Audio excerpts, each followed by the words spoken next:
तेरी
ও বোনেরা, অনলাইনের মাধ্যমে দেশে ও প্রবাসে যে যেখান থেকে পবিত্র মাহে মুহররমুল হারাম শরীফের তৃতীয় জুমার আলোচনা শুনতে পাচ্ছেন, সবাইকে সালাম জানাই। আসসালামু আলাইকুম ওয়া রাহমাতুল্লাহি ওয়া বারাকাতুহু।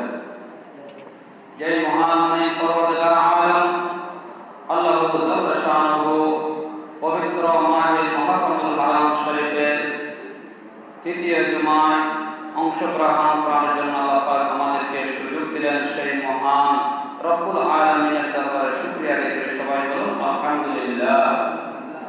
এতক্ষণ পর্যন্ত আকায়ে নামদার তাজদারে মদিনা উম্মতের কান্ডারে নবী, দয়াল নবী, রাহমাতুল লিল আলামিন নবীর উপর কয়েকবার দরুদের নজরানা পেশ করেছি।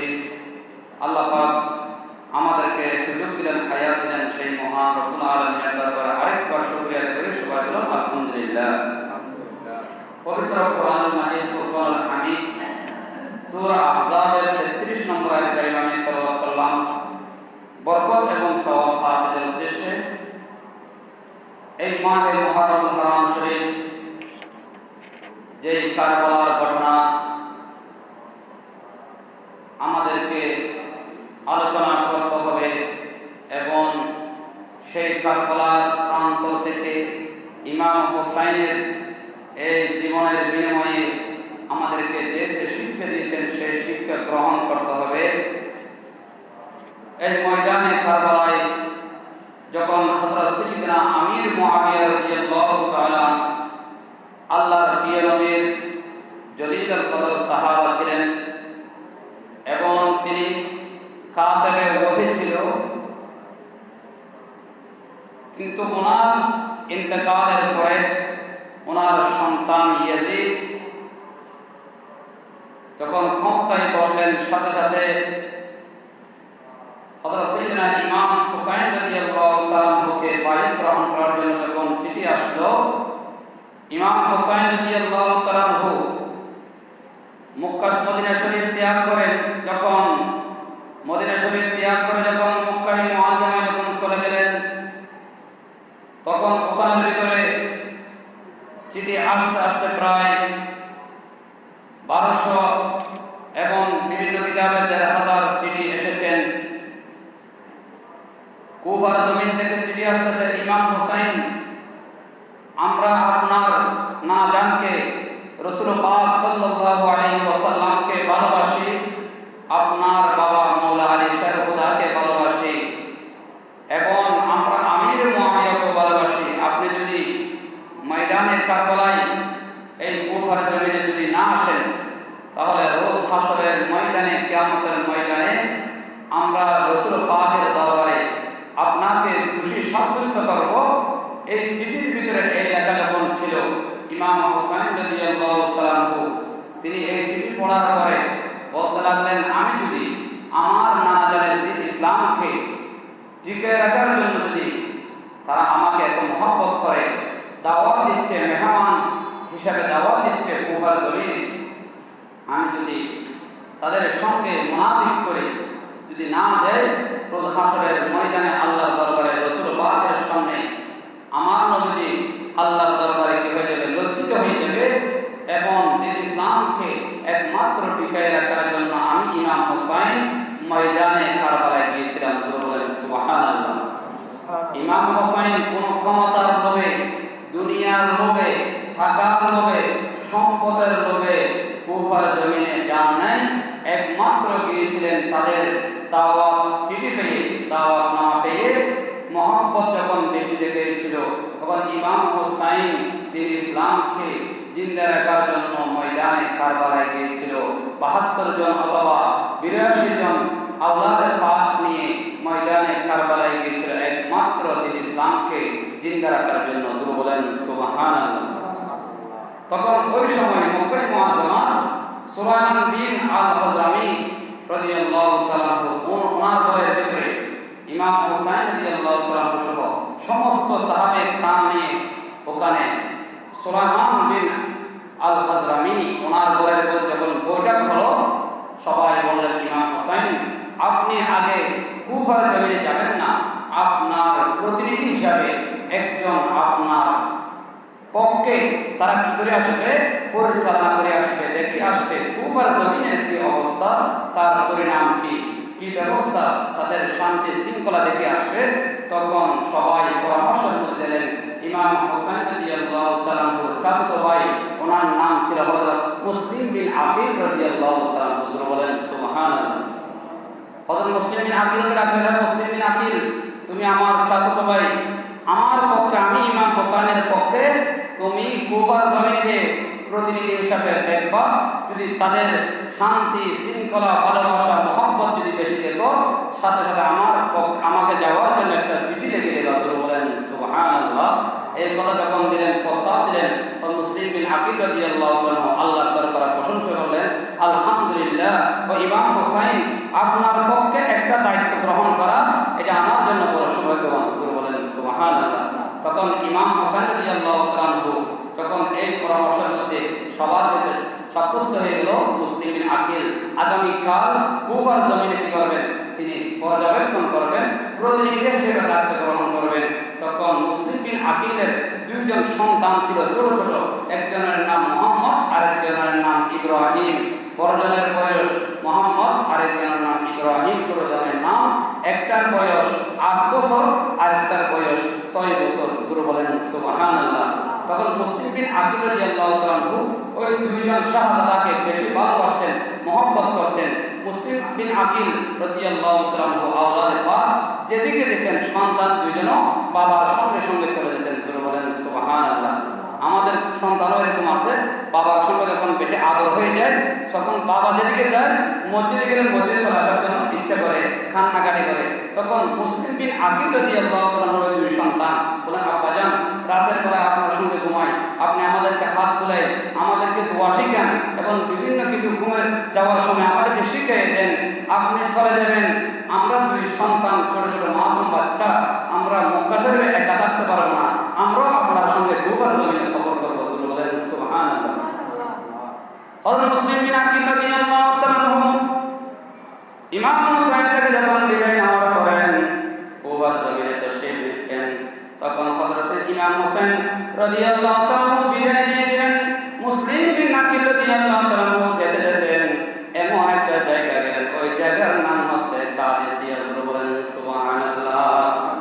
কাদিসিয়া এমন একটা জায়গা, জনসম চতুর্মুখী 4 রাস্তার মুখ, একদিক থেকে মদিনা শরীফের রাস্তা, আর একদিক থেকে মক্কা শরীফের রাস্তা, আর একদিক থেকে কুফা থেকে, আর একদিক থেকে বসরা থেকে। তখন হযরত মুসলিম বিন আকিল রাদিয়াল্লাহু তাআলা যখন ওই জনসনে যখন গেলেন কাদিসিয়ার স্থানে, তখন তিনি কোন পথে যাবে তিনি আশ্চর্য হয়ে গেলেন। তখন ওই সময় একজন বৃদ্ধ লোককে দেখে পেলেন, বললেন, ভাই, এখানের ভিতরে কুফা কোন দিকে? তখন কুফা যখন দিয়ে গেলেন, যাওয়ার পরে কুফার জমিনের মানুষের এত মহব্বত ভালোবাসা যখন দেখাচ্ছে, মুসলিম বিন আকিল রাদিয়াল্লাহু তাআলার মন সন্তুষ্ট হয়ে গেল। বললেন, আমার ইমাম হোসেনকে না পেয়ে, আমাকে মুসলিম বিন আকিলকে পেয়ে এত মহব্বত করে, ইমাম হোসেনকে পেয়ে কত মহব্বত করবে। বলেন সুবহানাল্লাহ। আমি ওনার প্রতিনিধি, আমি ওনার চাচাতো ভাই, আমাকে পেয়ে ইমাম হোসেন মনে করে কত ভালোবাসা মহব্বত দেখাচ্ছে। তখন হযরত মুসলিম বিন আকিল রাদিয়াল্লাহু তাআলা সর্বপ্রথম যখন গেলেন, তখন 61 হিজরিতে, তখন হযরত মুসলিম বিন আকিল রাদিয়াল্লাহু তাআলা মুখতার বিন উবাইদা একজন প্রভাবশালী ব্যক্তি ছিলেন, আশিক রাসূল ছিলেন। ওনার ঘরে হযরত মুসলিম বিন আকিল রাদিয়াল্লাহু তাআলা রাত্রে যাপন করলেন। বলেন সুবহানাল্লাহ। হযরত মুসলিম বিন আকিল রাদিয়াল্লাহু তাআলা মুখতার বিন উবাইদার ঘরের মধ্যে যখন রাত্রে যাপন করলেন, তখন দলে দলে মানুষ আসতেছেন, হযরত মুসলিম বিন আকিলের হাতের মধ্যে নিয়ে কালমা পড়তেছেন, আমরা ইমাম হোসেনকে বেশি ভালোবাসি। হযরত মুসলিম বিন আকিল রাদিয়াল্লাহু তাআলা বললেন, আমি দেখতে পেলাম অল্প কয়েকদিনের ভিতরে প্রায় 40,000 মানুষ আমার কাছে বায়াত গ্রহণ করে ইমাম হোসেনের জন্য প্রতিশ্রুতি দিচ্ছে। এই ভালোবাসা মহব্বত দেখে সাথে সাথে আমি ইমাম হোসেনের পাশে চিঠি লিখে দিলাম, ভাই, এখানের ভিতরে সন্তুষ্ট ভালো দেখা যাচ্ছে, মহব্বত বেশি দেখা যাচ্ছে, আপনি মক্কায় মুআজ্জামা ত্যাগ করে সাথে সাথে আপনি কুফার মধ্যে চলে আসেন। চিঠি লিখে দিলেন, চিঠি লিখে চিঠি তো যেতে যেতে কি লাগে, সময় লাগে, এক সময় কি লাগতেন। এরকম হঠাৎ করে পিয়ন ছিল না, এত প্রযুক্তি ছিল না, চিঠি যেতে প্রায় 2 দিন 1 সপ্তাহ লাগতো। তখন হযরত মুসলিম বিন আকিল রাদিয়াল্লাহু তাআলা এইভাবে যখন কি করতেছেন, প্রচার করতেছেন, হঠাৎ করে ওখানের ভিতরে আব্দুল্লাহ বিন মুসলিম নামে একজন বড় জালিম ছিল।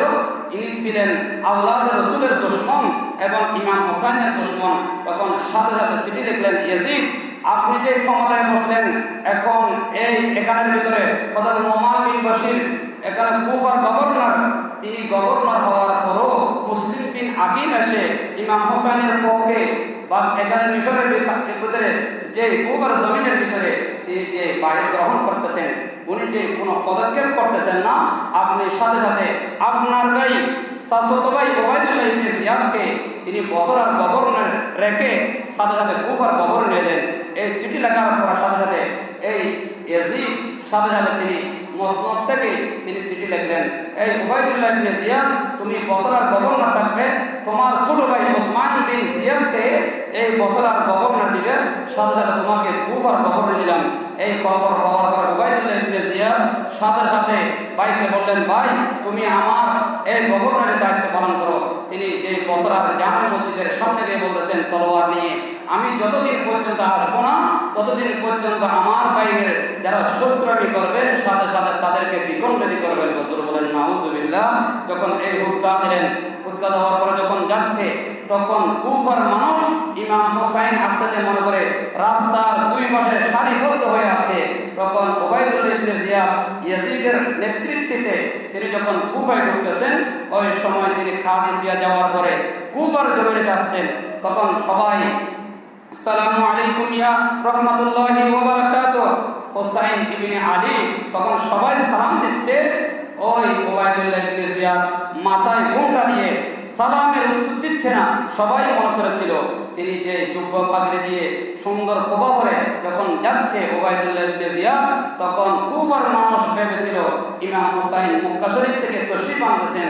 না না, তখন ওবায়দুল্লাহ ইবনে জিয়াদ বুঝতে পেরেছেন আমাকে ইমাম হোসাইন বলে তোমরা সালাম দিচ্ছ, আমি হোসাইন নয়, আমি ওবায়দুল্লাহ ইবনে জিয়াদ। তিনি এর পরের দিন কুফার জমিনের জামে মসজিদের সামনে তলোয়ার নিয়ে বলতেছেন, আজ থেকে তোমরা এই হযরত মুসলিম বিন আকিলের সঙ্গে ছেড়ে দাও, ইমাম হোসাইনের ভালোবাসা ছেড়ে দাও, যারা থাকবে না তাদেরকে দ্বিখণ্ডিত করে ফেলবো, তোমাদেরকে শহীদ করে দেওয়া হবে। জোরে বলেন নাউযুবিল্লাহি মিন যালিক। এভাবে যখন কি দিচ্ছে, হুক্কার দিচ্ছে, তখন ওই সময় হযরত মুসলিম বিন আকিল রাদিয়াল্লাহু তাআলা আরেকজন ওবায়দুল্লাহ ইবনে জিয়াদ যখন এইভাবে কি দিচ্ছেন, হুক্কার দিচ্ছেন, তখন হযরত মুসলিম বিন আকিল রাদিয়াল্লাহু তাআলা বলিতে বলিতে মানুষদেরকে বাইরে গ্রহণ করতেছেন।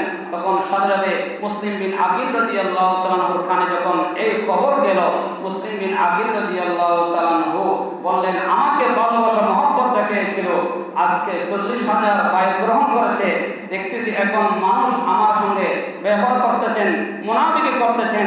তখন দেখা যাচ্ছে এই হুক্কা দেওয়ার সঙ্গে সঙ্গে ওবায়দুল্লাহ ইবনে জিয়াদের একজন কৃতদাস ছিল, ওনার নাম মাকাল, উনি বড় তীরন্দাজ ছিল, বড় জালেম ছিল।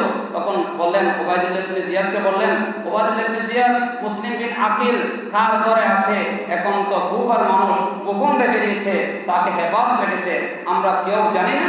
তখন হঠাৎ করে হযরত মুসলিম বিন আকিলের খবর পাওয়ার জন্য ওই কৃতদাস মাকাল বললেন, ওবায়দুল্লাহ ইবনে জিয়াদ মুনিফ, আমাকে 3000 দিরহামের বিনিময়ে আমি আগামীকাল সকালে হযরত মুসলিম বিন আকিলের পরিচয় আপনার কাছে দিয়ে দেব। রাসূল বলেন নাউযুবিল্লাহ।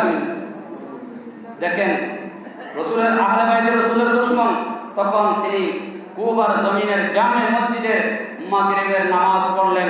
নামাজের পরে সমস্ত মুসল্লি যখন চলে গেলেন মসজিদ থেকে, তখন ওখানে একজন বৃদ্ধ কি ছিলেন, মুসল্লি ছিলেন, মুসলিম বিন আউসাজা আল আসাদি আওলাদে পাক ছিলেন, রাসূলের মহব্বতের লোক ছিলেন। তখন উনি নামাজ পড়তে পড়তে যখন মসজিদে শেষ পর্যায়ে ওনাকে বলতেছেন, হুজুর আমি আসলাম সিরিয়া থেকে, আমি হযরত মুসলিম বিন আকিলের তালাশ করার জন্য, ওনাকে 3000 দিরহাম দেওয়ার জন্য আমি আসলাম। তখন তিনি যখন কুফা থেকে এই জায়গায় বসরা থেকে আসলেন, এই কথা যখন বললেন তোমার তো আমার সঙ্গ লাগে। তখন তারপরে যখন আওলাদে রাসূলের বেশি মহব্বত দেখায়, তখন মুসলিম বিন আউসাজা আর বুঝতে পারেনি। তখন বললেন মুসলিম বিন আকিল রাদিয়াল্লাহু তাআলা হানি বিন ওয়ারওয়া, ইনি কুফার প্রভাবশালী ব্যক্তি ছিল, ওনার ঘরে হযরত মুসলিম বিন আকিল রাদিয়াল্লাহু তাশরীফ আনছেন। জোরে বলেন সুবহানাল্লাহ। আর জোরে বলেন সুবহানাল্লাহ। এক গোয়েন্দা মাসুস যে গোয়েন্দারি করতেছে টাকার লোভে, দুনিয়ার লোভে, এই 3000 টাকা দিরহাম নিয়ে ওই মাকাল, তখন তিনি খান ইবনে ওরওয়ার ঘরের মধ্যে যখন গেলেন, হযরত মুসলিম বিন আকিলের সঙ্গে সাক্ষাৎ হয়ে গেল।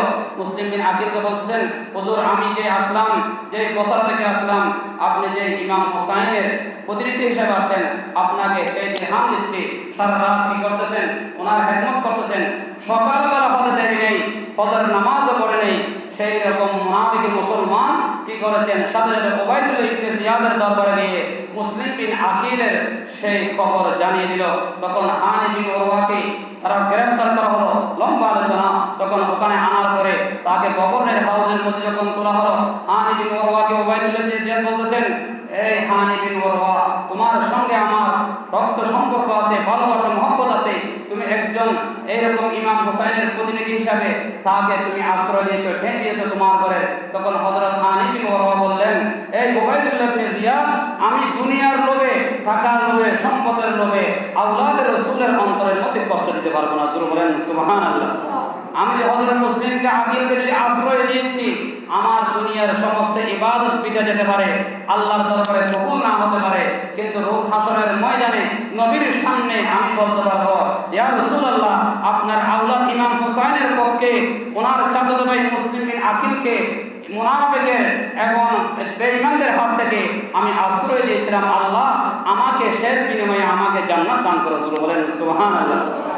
আমি এই কথা বলতে পারবো। তখন উবাইদুল্লাহ ইবনে জিয়াদ রাগান্বিত হয়ে গভর্নর হাউসের উপরে তুলে এমনভাবে ব্যত্রের আঘাত করেছেন, হানি বিন ওরওয়াকে তার মাথা ফেটে দ্বিখণ্ডিত হয়ে গেলেন।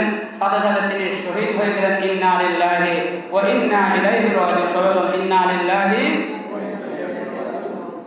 আওলাদ রাসূলকে মহব্বত করার কারণে, ঘরে আশ্রয় দেওয়ার কারণে তিনি সেখানে হানি বিন ওরওয়া কি হয়ে গেলেন? শহীদ হয়ে গেলেন। এই কথা মুহূর্তের ভিতরে হযরত মুসলিম বিন আকিল রাদিয়াল্লাহু তাআলা কানের মধ্যে যখন চলে গেল, মুসলিম বিন আকিল রাদিয়াল্লাহু তাআলা হানি বিন ওরওয়ার ঘরের ভিতরে আর নেই, তিনি সরে গেলেন। তখন দেখা যাচ্ছে গভর্নর হাউস থেকে আবার কি করলেন? ঘোষণা দিলেন, মুসলিম বিন আকিলকে যারা আমাকে ধরে যেতে পারবে তাকে আবারও 3000 দিরহাম দেওয়া হবে। তখন এই কথা যখন ঘোষণা হয়ে গেল, কিছু কিছু যে ইয়াজিদের দল কি হয়ে তৎপর হয়ে গেল মুসলিম বিন আকিল রাদিয়াল্লাহু তাআলাকে। তখন হযরত মুসলিম বিন আকিল রাদিয়াল্লাহু তাআলার হাতে যারা 40,000 যারা বাইত গ্রহণ করেছিল, সবাই এসে বললেন, হুজুর আপনি আমাদেরকে হুকুম দেন, আমরা গভর্নর হাউসকে কি করব? ঘেরাও করব। এক একটা যদি ইট আমরা যদি খুলে নেই, গভর্নর হাউস ধ্বংস হয়ে যাবে। আমরা আপনার পক্ষে যুদ্ধ করব। সবাই চতুর্দিকে কি হয়ে গেল এবং জড়ো হয়ে গেলেন। ওই সময় মুসলিম বিন আকিলের এই সুসংবাদ শুনে বললেন, সবাই যখন ঘেরাও করলেন, ওই সময় উবাইদুল্লাহ ইবনে জিয়াদ যে কুফার বড় বড় যারা বৃদ্ধ প্রভাবশালী ব্যক্তি ছিল তাদেরকে গ্রেফতার করে গভর্নর হাউসের তাদের মধ্যে নিয়ে বললেন, তোমাদেরকে কতল করা হবে, আমি নিজেও মরে যাব, আমি মরার আগে তোমাদেরকে মারবো। জোরে বলেন নাউযুবিল্লাহ মিন যালিক। আমি মরে যাওয়ার আগে তোমাদেরকে মারবো। তোমরা তোমাদের আওলাদদেরকে, আত্মীয় স্বজনকে বুঝাও, মুসলিমের সঙ্গে ছেড়ে দাও, ইমাম হুসাইনের সঙ্গে ছেড়ে দাও, সবাই ইয়াজিদের হাতে বাইত গ্রহণ করো। তখন সবাই যখন বুঝাচ্ছে, 40,000 মানুষ সারাদিন যেতে যেতে সন্ধ্যাবেলা যখন হয়ে গেল, 40,000 থেকে মাত্র 500 জন ইমাম হুসাইন, ইমাম মুসলিম বিন আকিলের পক্ষে আছে। এই 500 জন নিয়ে জামে মসজিদে হযরত মুসলিম বিন আকিল রাদিয়াল্লাহু তাআলা যখন মাগরিবের নামাজ পড়াচ্ছেন, মাগরিবের নামাজ সালাম ফিরাতে 500 জন থেকে মাত্র আছে 3 জন। জোরে বলেন নাউযুবিল্লাহ। জোরে বলেন নাউযুবিল্লাহ। কত বড় মুনাফিক মুসলমান দেখেন। ইহুদি, খ্রিস্টান, কাফের, মুশরিকরা, জিনেরা ইমাম হুসাইনকে শহীদ করে নেই, ইমাম হুসাইনকে কষ্ট দেয় নেই। আমার মতো আপনার মতো মুনাফিকে মুসলমান কষ্ট দিয়েছিল, ঠিক কিনা কথা বলেন? তখন হযরত মুসলিম বিন আকিল রাদিয়াল্লাহু তাআলা যখন সালাম ফিরালেন মাগরিব নামাজের পরে, 500 জন ওনার পিছনে একতাদা করেছিল, কিন্তু দেখা যাচ্ছে সালাম ফিরানোর পরে 3 জন।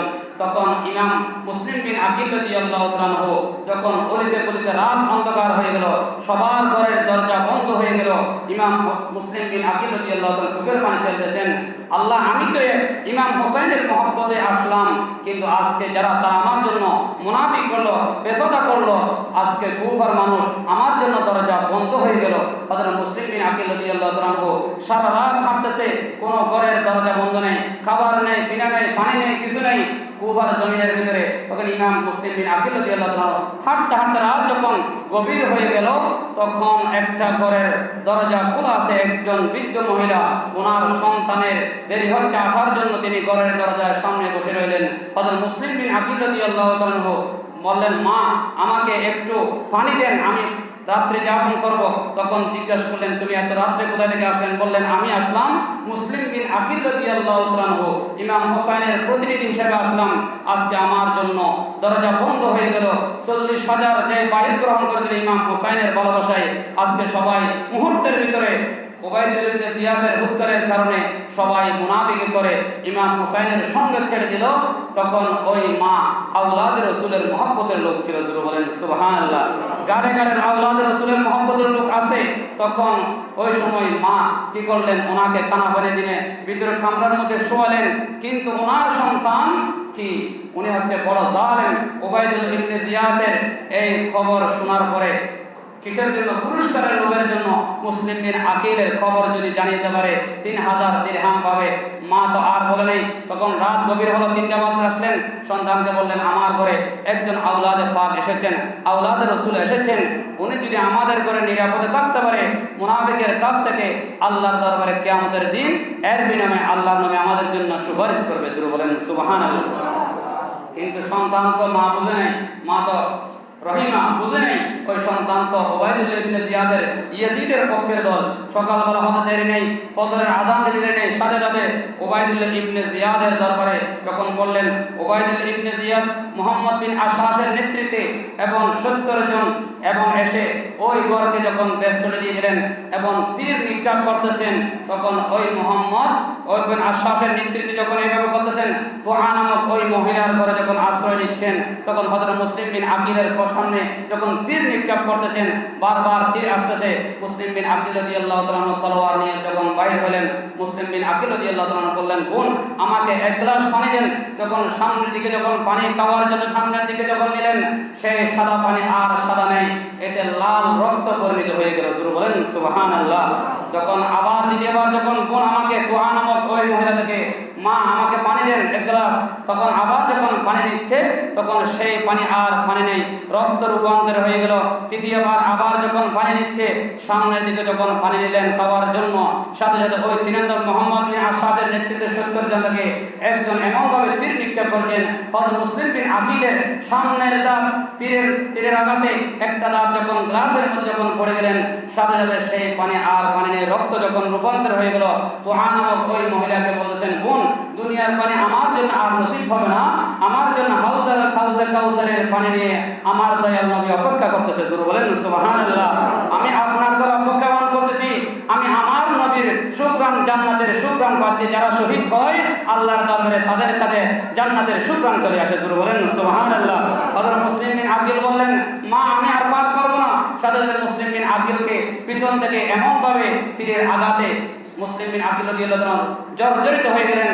ওনাকে গভর্নর হাউসের মধ্যে যখন তোলা হচ্ছে, তখন ওই সময় ইবনে খুবাইর, তখন বুখাইর নামে একজন জল্লাদকে দেখলেন। উবাইদুল্লাহ ইবনে জিয়াদ বললেন, এই মুসলিম বিন আকিলকে গভর্নর হাউসের উপরে নিয়ে তাকে কি করো, দ্বিখণ্ডিত করে দাও, মাথার শিরশ্ছেদ করে দাও।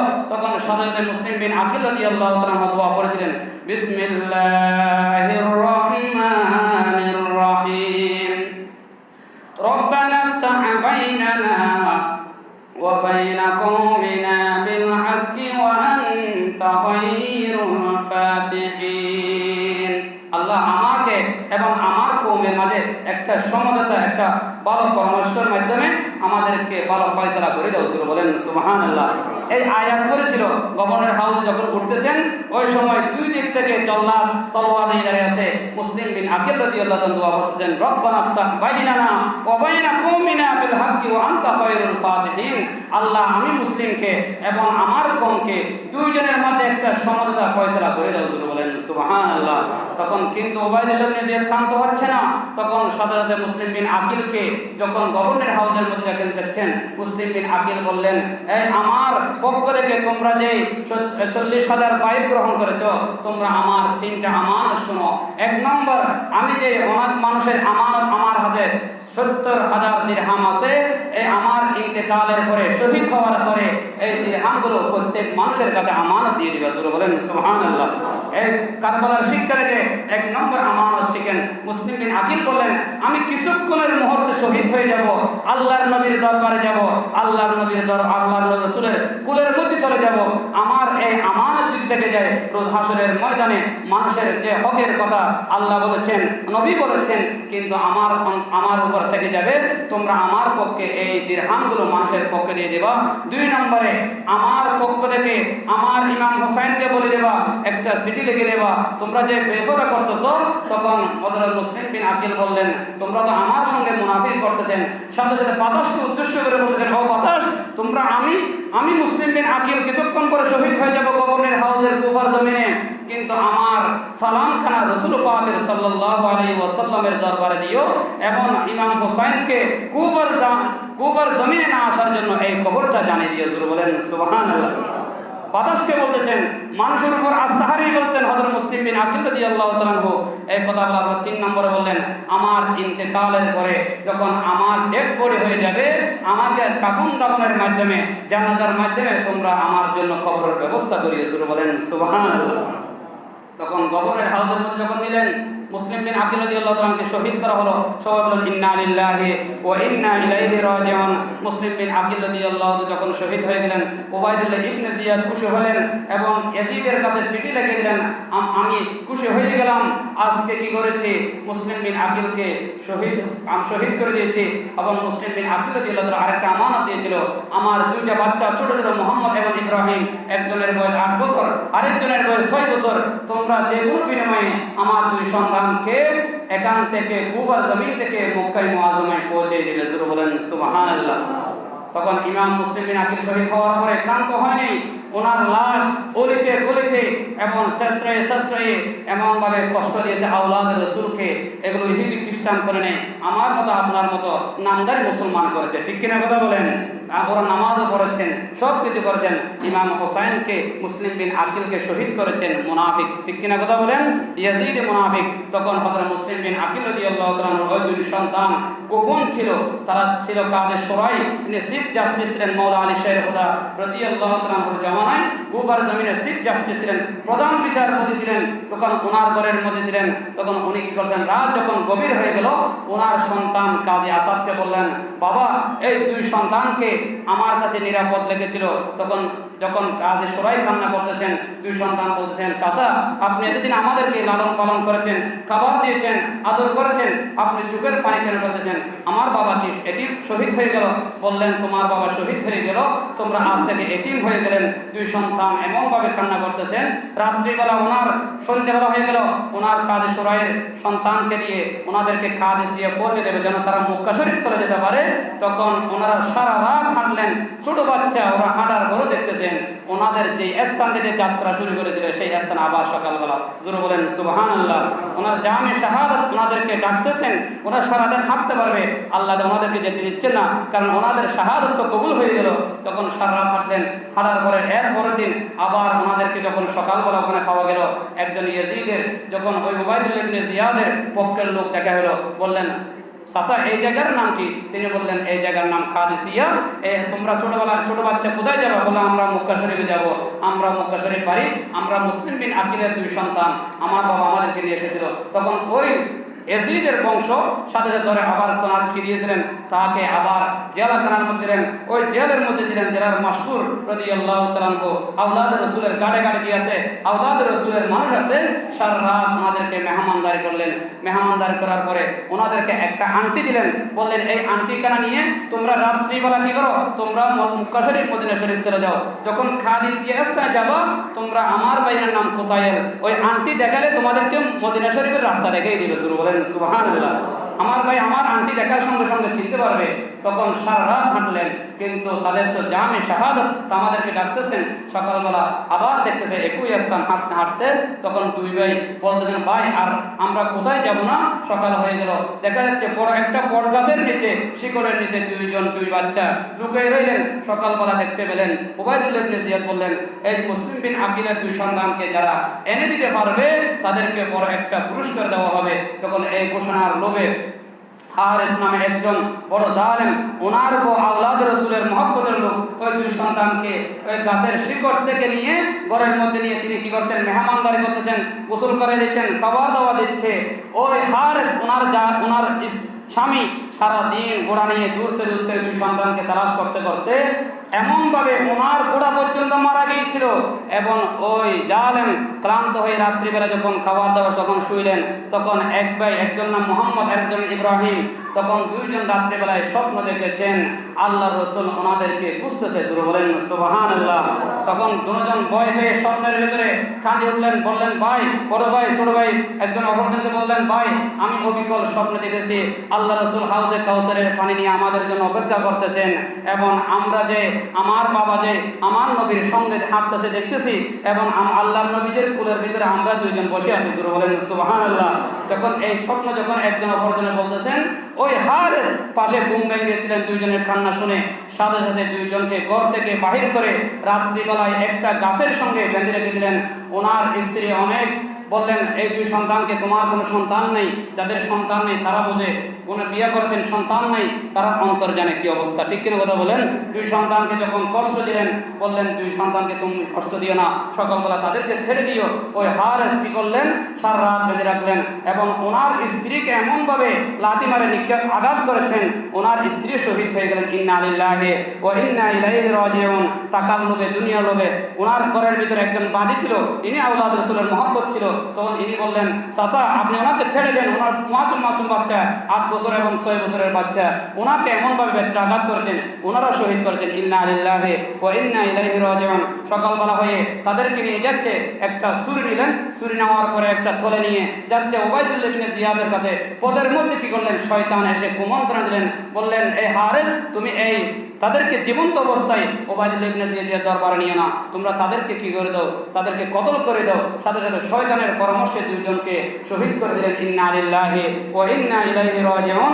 সাথে সাথে দুইজনের মাথা একটা থলে করে উবাইদুল্লাহ ইবনে জিয়াদের দরবারে নিয়ে যাচ্ছে।